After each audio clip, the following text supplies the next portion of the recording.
আবারও জানাই আমন্ত্রণ আমার আরেকটি রেসিপি ব্লগে। সবজিগুলো সব বানিয়ে নিয়েছি আর ডালিয়ার জন্য জল গরম বসিয়ে দিয়েছি। আর জলটা ফুটতে থাকুক অপেক্ষায়। তারপরে তোমার ডালিয়াটা তোমার করব হচ্ছে 2 কাপের মতো। তো তোমরা যতটা পরিমাণে খাবে ততটা পরিমাণে তোমরা মেপে নেবে। আমি 2 কাপের মতো মেপে নিচ্ছি, ততটাই আমার দরকার। আমি 2 কাপের মতো করবো। তো খুব ভালো করে ডালিয়াটা তোমার জল দিয়ে ধুয়ে নিচ্ছি। আমি খুব সিম্পল সাধারণ উপায়ে এই ডালিয়াটা করব। কেউ চাইলে এর মধ্যে মুগের ডাল, মুসুর ডাল দিতে পারো। ডালিয়াটা যখন সিদ্ধ করা হবে তখন একেবারে মুগের ডালটা, ভাজা মুগের ডালটা ধুয়ে এই ডালিয়ার মধ্যে দিয়ে দিতে পারো। আমি শুধুমাত্র এভাবেই করছি, শুধু ডালিয়াটা দিয়েই করছি।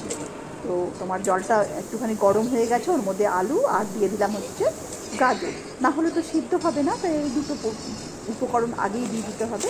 তো একটু সিদ্ধ হয়ে গেছে, তারপরে তোমার ডালিয়াটা দিয়ে দিলাম। ডালিয়াটা দিয়ে খুব ভালো করে ফুটিয়ে একদম কুক করে নিতে হবে ভালোভাবে আর কি। তারপরে আমাকে সম্বার দিতে হবে। আর এটাকে একটু যাতে তাড়াতাড়ি হয়ে যায় সেই জন্য লবণ দিয়ে দিলাম। খুব ভালো করে এটা ফুটুক। তারপরে আমি মশলাটা করে নিই। তোমার হচ্ছে আদা কাঁচা লঙ্কাটা মিক্সিতে পেস্ট করে নিলাম, এটা মশলায় লাগবে। হয়ে গেছে ডালিয়াটা সিদ্ধ। এবার সম্বার দিয়ে দেবো, কড়াই বসিয়ে দেবো। তো এটা সরিয়ে রাখি। তো তারপরে তোমার হচ্ছে দেবো, গ্যাসটা ধরিয়ে নিচ্ছি, কড়াই বসিয়ে দিলাম। তারপরে সর্ষের তেল দিয়ে দিলাম।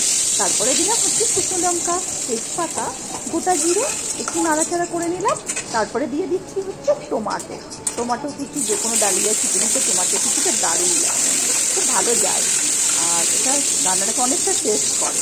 তো এটা একটুখানি ভেজে নিতে হবে, একটুখানি কাঁচা ভাবটা চলে যাওয়ার জন্য একটুখানি ভালো করে ভেজে নিয়ে তারপরে দিয়ে দিতে হবে আদা ও কাঁচা লঙ্কা পেস্টটা। এটা দিয়ে খুব ভালো করে নেড়ে বসাতে হবে। কাঁচা মশলার গন্ধটা বেরিয়ে গেলে হলুদ দেবো। তারপরে হচ্ছে এর মধ্যে আর একটু লবণ দিয়েছি। তো ক্যামেরার প্রবলেমের জন্য তোমার লবণটা দেখানো যায়নি, পরিমাণ মতো লবণও দিয়ে দিয়েছি। তারপরে তোমার হচ্ছে দিয়ে দিচ্ছি হচ্ছে একটুখানি কিশমিশ। তোমরা এখানে ভাজা নারিকেল দিতে পারো আর ভাজা বাদাম দিলাম। খুব তাড়াতাড়ি যাতে রান্নাটা করে না যায়, আর খুব চটপট সিম্পল ওয়েতে রান্নাটা করেছি। লাঞ্চ, ডিনার, ব্রেকফাস্ট যে কোনো সময় তোমরা এটা করে খেতে পারো। খুব শরীরটা খারাপ লাগলে অনেক বেশি উপকরণ যদি রাখতে না পারি, তো খুব সিম্পল ওয়েতে চটপট এই ডালিয়াটা করে নেওয়া যেতে পারে। তো মশলাটা কষানো হয়ে গেছে, এর মধ্যে দিয়ে দিলাম হচ্ছে কুক হয়ে যাওয়া সিদ্ধ করা ডালিয়াটা দিয়ে দিলাম। খুব তাড়াতাড়ি কিন্তু এটা হয়ে যায়, চটপট, খুব একটা সময় লাগে না। শুধুমাত্র একটু সবজিটা বানিয়ে নেওয়া, একটু মশলাটা তৈরি করে নেওয়া। আর বাড়িতে জিরে গুঁড়োকে ড্রাই রোস্ট করে নিতে হবে, ভেজে ড্রাই রোস্ট করে নিতে হবে। এটা সবসময় বাড়িতে থাকে, অসুবিধে হয় না, যে কোনো রান্নায় চটপট দিয়ে দিই। তো দিয়ে দিলাম হচ্ছে ভাজা জিরে গুঁড়ো, ড্রাই রোস্ট করা আর হচ্ছে তোমার গরম মশলা আর ঘি। আর ডালিয়াতে খিচুড়িতে ঘি না হলে তো চলবেই না।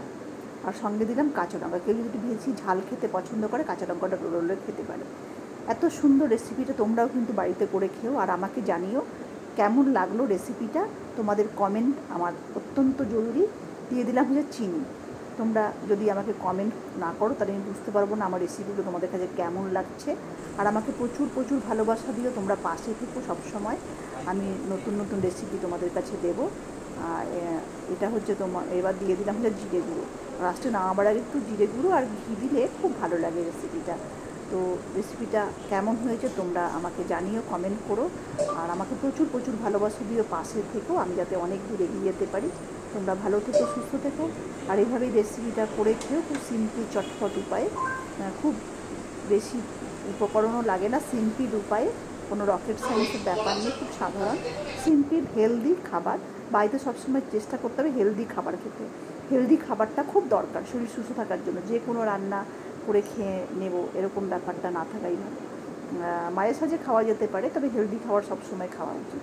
তবে অপেক্ষায় পালা হচ্ছে বেড়ে নেওয়া।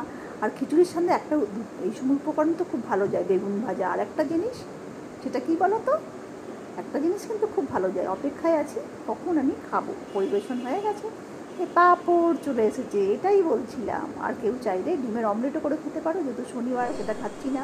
তো আজকের মতো এখানেই, ভালো থেকো, সুস্থ থেকো।